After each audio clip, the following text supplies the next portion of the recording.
What's up, everybody? The Iceman here on this 23rd of January, 2015. It's a Friday. TNA Impact Wrestling is on tonight on Destination America. But most of this week has really been focused on the Royal Rumble, and as well it should be, because the pay-per-view is this coming Sunday, a couple days away.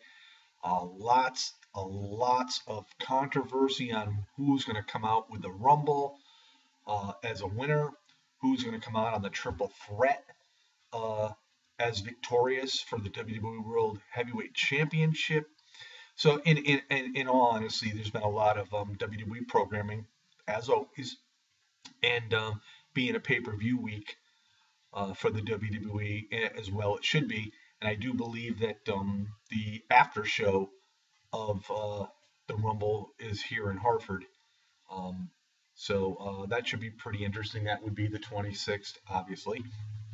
So I've been watching and listening to videos and podcasts and whatnot. I've been to WrestleZone. I've been to a lot of other sites and listening to their thoughts and their opinions. And there's a lot of guys that are saying it's the old WWE standard that what they plan ahead of time is what's going to be, like last year with Dave Batista winning the Rumble and the fans getting all ticked off, and then of course Dave Batista getting booed after winning the Rumble. The WWE decided they needed to change plans, and the WWE does not want to go through that again this year. Um, we've all heard Reigns versus Lesnar at WrestleMania. I do honestly think it's not going to be that way.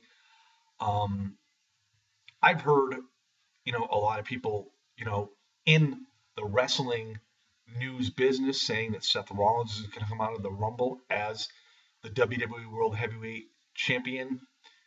This very well could happen, um, and especially if possibly Daniel Bryan or Roman Reigns, emerges as the Royal Rumble winner. I don't know if a Reigns and Rollins main event would be all that great.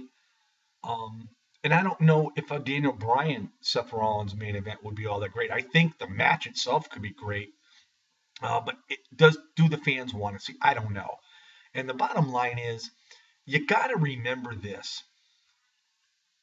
What would Brock Lesnar do? And I think that's the biggest variable that is involved in all of this. What would Brock Lesnar do at Mania if he wasn't champion? So, and this is the biggest thing that is boggling my mind, because if Lesnar does not come out of the Rumble as champion, would he have a rematch with Seth Rollins? That's a possibility. But Rollins would end up, retaining the title if Lesnar was in actuality to leave. I've been reading a lot of reports that Triple H has stated that the 2015 year of the WWE is going to be a most memorable year. And I do honestly believe if Triple H has his way, the WWE in 2015 could be a superb year. It all depends on the conflict of interest with Vincent Kennedy McMahon. They've butted heads plenty times in the past. Vince usually comes out on top on most of these occasions because he is the WWE. But I do see that Triple H does have he sees the future. He sees what he projects and what he wants to do. And I do think he has a very good foresight for the WWE, but he needs to be allowed to do it. A lot of people are ditzing on the fact that Sting, being in the WWE, a lot of people are saying, well, it's not a big deal. In my eyes, to be quite honest with you, Sting was never a full-time wrestler anyhow. Um, and he always did say he would never come to the WWE after WCW was taken down. But something, money talks. And he went to TNA. He did a lot for TNA. But again, Vince always said, I've gotten everybody else to come to this company, that were of major importance. And the only one he never got was Sting.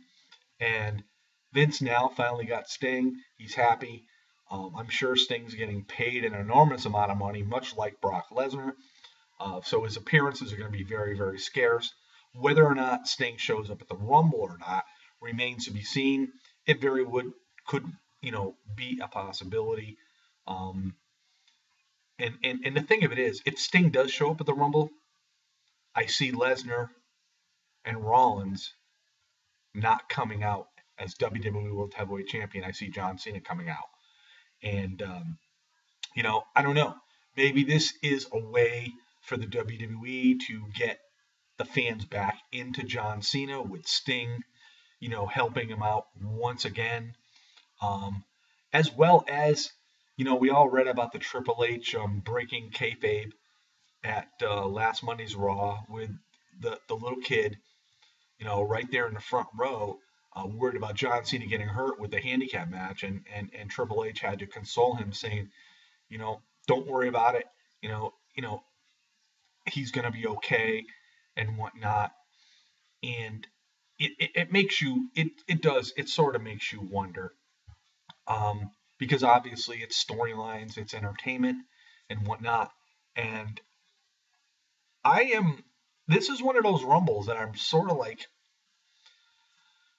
really not sure about. I gave my predictions. I'm going to stick by those predictions, but even after making those predictions, I don't know really what's going to go down at the Royal Rumble. I don't know if the WWE is going to stick to traditional storylines that were pre-made, set in stone, whereas most people think that Roman Reigns is going to come out as a Royal Rumble winner and face Brock Lesnar at Mania and dethrone Brock Lesnar. A lot of people are down on Roman Reigns, and I've said this before. Don't script Mike segments for Roman Reigns. Let him be himself. He'll gradually come into his own. I mean, you can't make somebody into something that they're not, and that's the bottom line. There's also reports saying that Seth Rollins has really emerged as the top WWE superstar in the WWE today. Well, I don't know if he's a top superstar, but I will say this. He's been on a very, very lot. He's on both SmackDown and Raw. He has learned a lot with the mic skills. When he first started with the mic, he was a little, hesitant, but now he's very, very good. And I also think, too, with the storylines going against John Cena with the Authority, much like last year with the Authority against Daniel Bryan, which made Daniel Bryan in the last couple of years very, very popular with the fans, I think the Authority is also trying to help out the fan interest in John Cena as well by attacking him. So there's just so many things that could go on at this Royal Rumble. Don't be surprised if any one of the three emerge as champions. I think the WWE is going to play some big swerves in this Royal Rumble, and if they do, I give them credit. Let's not make this Rumble predictable like last year's was. Let's make this a Royal Rumble to pretty much be remembered in 2015. And if the WWE does that, it's a start of big things to come here in 2015 in the WWE. So those are my thoughts. Those are my opinions. The Iceman here on the Jeffrey Rose YouTube channel, the Iceman V2013 YouTube channel. Give me your thoughts. Give me your opinions. Enjoy the Rumble, guys. Peace out.